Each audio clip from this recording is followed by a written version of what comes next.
आप हमको बाहर ढूंढ रहे हो और हम आपका आपके घर में इंतजार कर रहे हैं। इतनी पॉपुलैरिटी तो है। Review of Sikandar Hindi movie. Teaser చూసా, ట్రైలర్ చూసా, సల్లుబాయ్ లుక్స్ చూసా. సరేలే ఇంకా దీన్ని స్కిప్ కొట్టేద్దాం, తెలుగులో కూడా లేదు కదా, లేనిపోని రిస్క్ ఎందుకులే పండగ పూటని ఇంట్లో ఉండిపోదాం అనుకున్నా. కానీ నా మైండ్ ఒక మనిషి ముఖం గుర్తు చేసి వెళ్ళు వెళ్ళు అని పొడి చేసింది. సరే ఇలాంటి ఎన్నో దెబ్బలు తినున్నాం, ఆఫ్టర్ ఆల్ ఇదే అంతలే అని దేవుడి మీద భారం వేసి దూకేసింది. థియేటర్లో 50 మంది కూడా లేరు, బాధ చెప్పుకోవడానికి పక్కన కూడా ఎవరు లేరు. పోనీ వచ్చేద్దామంటే ప్రొఫెషనల్ ఎథిక్స్. సరే అయ్యింది ఏదో అయిపోయింది, ఇలా తన్నించుకోవడం కొత్త ఏం కాదు, ఇంకా మ్యాటర్లోకి వెళ్ళిపోదాం. ఆఫ్టర్ వాచింగ్ దిస్ మూవీ నా ఒపీనియన్ చెప్పాలంటే, ఈ ఉగాది పండగ పూట సల్లుబాయ్, మృగదాస్ గారు ఇద్దరూ కలిసి నన్ను ఏడిపించారు, మర్చిపోలేను. 2025 నా పెయిన్ఫుల్ మూమెంట్స్లో ఇది ఎప్పటికీ గుర్తుండిపోతుంది. అసలు ఏముందండి ఇందులో? గజనీ, స్టాలిన్, కత్తి, తుపాకీ ఇలాంటి సినిమాలు తీసిన మృగదాస్ గారని ఈ మూవీ తీసింది. తమిళ నుంచి వచ్చిన అట్లీ గారు షారుఖ్ ఖాన్ గారితో ఆఫర్ రాగానే జవాన్ తీసి కెరీర్ బిగ్గెస్ట్ హిట్ ఇచ్చారు.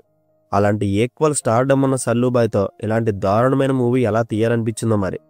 ఫ్లాప్స్లో ఉన్న హీరో డైరెక్టర్ కొలాబరేట్ అయ్యి ఒక మూవీ తీస్తే అది అల్ట్రా డిజాస్టర్ అవుతుందని సామెత గుర్తొచ్చింది. మృగదాస్ గారి మూవీస్ అంటే ఏదో ఒక సోషల్ అవేర్నెస్ క్రియేట్ చేయడమో లేక సోషల్ ఇష్యూ మీద ఫైట్ చేయడమో ఉంటుంది. అయితే ఇందులో కూడా ఉమెన్ ఎంపవర్మెంట్ అని, ఆర్గన్ డొనేషన్ అని ఒక మంచి మెసేజ్ ఇచ్చారు. ఆ తీసుకున్న పాయింట్ కొంతవరకు బాగానే ఉంది, కానీ దాన్ని బేస్ చేసుకుని అల్లుకున్న స్టోరీ కంప్లీట్గా ఆర్టిఫిషియల్ ఫీల్ తీసుకొచ్చింది. ముఖ్యంగా రష్మిక గారు, సల్లుబాయ్ మధ్య ఉండే బాండింగ్ ఈ ఆర్టిఫిషియల్ అన్న పదానికి బ్రాండ్ అంబాసిడర్ లాంటిది. సినిమాలో ఉన్న మెయిన్ ఎమోషన్ క్యారీ అయ్యేది రష్మిక గారి క్యారెక్టర్ వల్లే. అలాంటిది అదే డ్రాబ్యాక్ అయితే ఇంకా మూవీ అంతా ఎమోషన్ ఎలా వర్కౌట్ అవుతుంది చెప్పండి. అండ్ వాళ్ళిద్దరి మధ్య ఎమోషన్ బిల్డ్ అయ్యే డైలాగ్సే లేవు, అసలు ఆ పెయిరే హారబుల్గా ఉంది.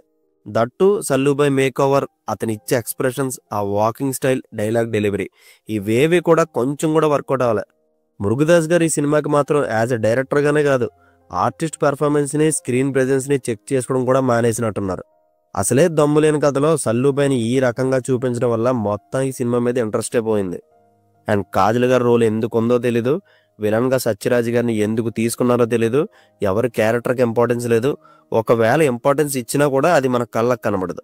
చాలా ఫోర్స్డ్గా ఉంటుంది మూవీ. సింగిల్ పాయింట్లో కూడా స్టోరీ ఎక్కడా హుక్ చేయదు. ఫస్ట్ ఫ్రేమ్ నుంచి చివరి ఫ్రేమ్ వరకు కంప్లీట్ డిజాస్టర్స్. మధ్యలో ఒక చిన్న పిల్లోడు సీన్స్ మాత్రం కొంచెం బాగా అనిపించాయి. ఇది ఒక్కటే సినిమాలో ఒక positive feel. First of all అసలు దీని ప్లాట్ గురించి చెప్పడం మర్చిపోయా. రాజ్కోట్లో రాజాసాబ్లో ఉండే మన సికందర్ అలియా సంజయ్ రాజ్కోట్ ఒక్కడే ముంబై వెళ్లాల్సిన సిచ్యువేషన్ వస్తుంది. తనకున్న ఎమోషనల్ బ్యాక్ స్టోరీ వల్ల అక్కడ ఒక ముగ్గురిని కలుస్తాడు. వాళ్ళని కాపాడుతూ వాళ్ళ చుట్టూ ఉన్న వాళ్ళని కూడా ఉద్ధరిస్తుంటాడు. ఈ లోపు వీళ్ళని సత్యరాజ్ అతని మీద టెర్రరిస్ట్ అని స్టాంప్ వేస్తాడు. ఫైనల్గా ఏం జరిగిందో మీరు కూడా చూసి తెలుసుకోండి. అయితే ఈ కథ చివరికి ఎలా ఎండ్ అవుతుందో అప్పుడే సినిమా చూడడం స్టార్ట్ చేసిన ఒక బిగినర్ మూవీ లవర్ చెప్పే అంత ప్రెడిక్టబుల్గా ఉంటుంది. క్లైమాక్స్కి ఏమవుతుందో మనం ఇంటర్వెల్లోనే గెస్ కొట్టేయచ్చు. స్టోరీయే కాదు, ఎంటైర్ క్యారెక్టర్సే అవుట్డేటెడ్.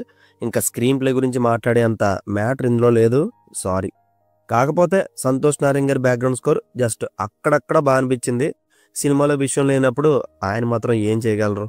అండ్ సాంగ్స్ అయితే అస్సలు ఎక్కలేదు. ఓవరాల్గా 200 కోట్లు బడ్జెట్ పెట్టి బూడిదపాలు చేశారు. యాక్షన్ సీక్వెన్సెస్ని మాత్రం మోకోబోట్ కెమెరాలో బాగా డిజైన్ చేశారు. కెమెరా ఎక్కడ కూడా పడిపోకుండా అటు ఇటు బాగా తిప్పారు. Good job. మేబీ పేపర్ మీద కథ రాసుకున్నప్పుడు మృగదాస్ గారికి ఎమోషనల్గా బాగా కనబడి ఉంటుంది, కానీ ఎగ్జిక్యూషన్ కంప్లీట్ మిస్ఫైర్. చెప్పడానికి కూడా ఏమీ లేదు. కంబ్యాక్ ఇస్తారన్న ప్రతిసారి he proves me wrong. And డైరెక్టర్ని క్యాప్టెన్ ఆఫ్ ది షిప్ అంటారు కదా, ఈ సికందర్ అనే షిప్ని దగ్గరుండి ముంచింది మాత్రం మృగదాస్ గారే. కొంత చేతి సహాయం సల్లుబాయ్ కూడా వేశారు. సో కొన్ని సినిమాలు ఎందుకు పోయాయో చూడాలనుకునే ఒక సెర్టెన్ బ్యాచ్ ఉంటుంది. వాళ్ళ కోసం ఈ సినిమా ఈ ప్రెజెంట్ జనరేషన్లో ఒక కమర్షియల్ సినిమాని ఎలా తీయకూడదో సికందర్ మీకు నేర్పిస్తుంది. ఫైనల్గా ఈ మూవీకి నేను ఇస్తున్న రేటింగ్ 1.5/5. ఆ 1.5 కూడా ఈ సినిమా కోసం కష్టపడ్డ క్రాఫ్టింగ్ యూనిట్ని దృష్టిలో పెట్టుకుని ఇచ్చాను. నన్ను సాటిస్ఫై చేసినందుకు కాదు, అపార్థం చేసుకోకండి. So see you in the next video. Take care friends and thank you.